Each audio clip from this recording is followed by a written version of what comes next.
গতি প্রযুক্তি আর আকাশে আধিপত্য সবকিছুকে ছাপিয়ে সর্বাধুনিক যুদ্ধবিমান এখন শুধু যুদ্ধের হাতিয়ার নয়, বরং আধুনিক কূটনীতির এক মূর্ত প্রতীক। যেখানে ধারণা করা হয় আধুনিক যুদ্ধবিমানগুলো পুরনোদের চেয়ে উন্নততর, সেখানে চমক দেখাচ্ছে যুক্তরাষ্ট্রের দ্রুততম জেটগুলো।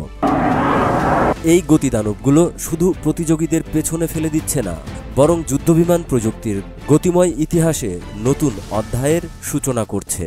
যদিও সামরিক বিশ্লেষকদের অনেকেই বলছেন দ্রুততম জেটের যুগ শেষের পথে, বিশ্বের বহু দেশের বিমান বাহিনী এখন মনোযোগ দিচ্ছে ড্রোন বা ইউএভির দিকে।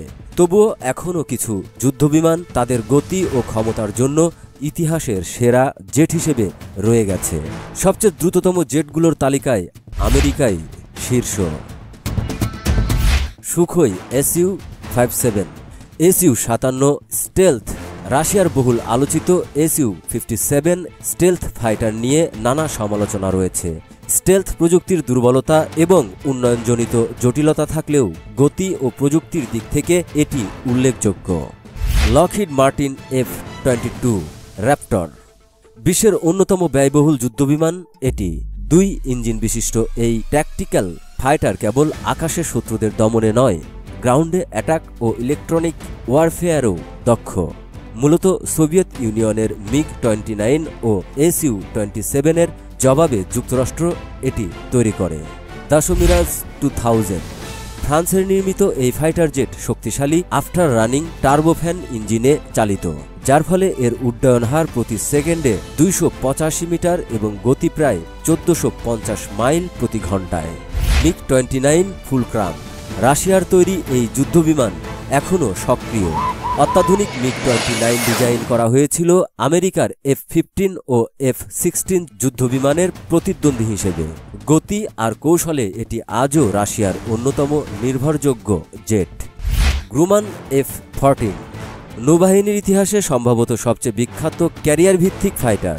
যদিও খরচ কমাতে এটি অবসর নেয় আগেভাগে, আধুনিকীকরণ করলে এটি 2030 পর্যন্ত চালানো যেতে পারে। Eurofighter Typhoon, BAE systems, Airbus ও লিওনার্দোর যৌথ উদ্যোগে তৈরি। উন্নত কম্পিউটার নিয়ন্ত্রণ আর উচ্চ অস্থির উইং ডিজাইনের কারণে এটি চমৎকারভাবে চতুর ও দ্রুত। F-15 ঈগল, F-15 এখনও পর্যন্ত আকাশযুদ্ধে একটিও পরাজয় বরণ করেনি। এটা অনেক কিছুই বলে দেয়। সর্বশেষ F-15E মডেলের ইলেকট্রনিক স্ক্যান্ড অ্যারে রাডার সহ বহু উন্নতি এসেছে। 2টি পার্ট অ্যান্ড হুইটনে ইঞ্জিন থেকে আসে 47,000 পাউন্ড থ্রাস্ট।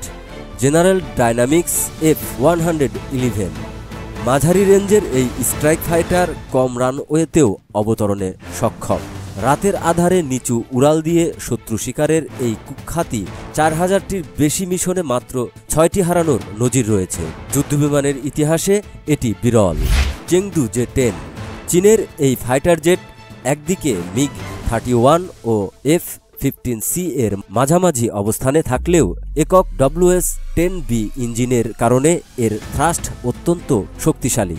ভারসাম্যপূর্ণ ডিজাইন এবং গতি দুটোই মেলে একসাথে।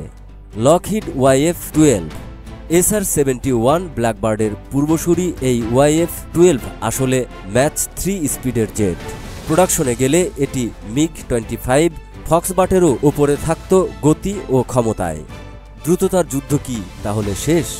বিশেষজ্ঞরা বলছেন ভবিষ্যতের যুদ্ধবিমান হবে ড্রোন ও সর্বাধুনিক অস্ত্রের মাধ্যমে, কিন্তু তখনও কিছু সুপারসনিক যুদ্ধবিমান থাকবে ইতিহাসের পাতায় গর্বের জায়গায়। যুক্তরাষ্ট্রের দ্রুততম যুদ্ধবিমানগুলো নিঃসন্দেহে গতি ও আধিপত্যের দিক থেকে বর্তমান বিশ্বের শীর্ষে।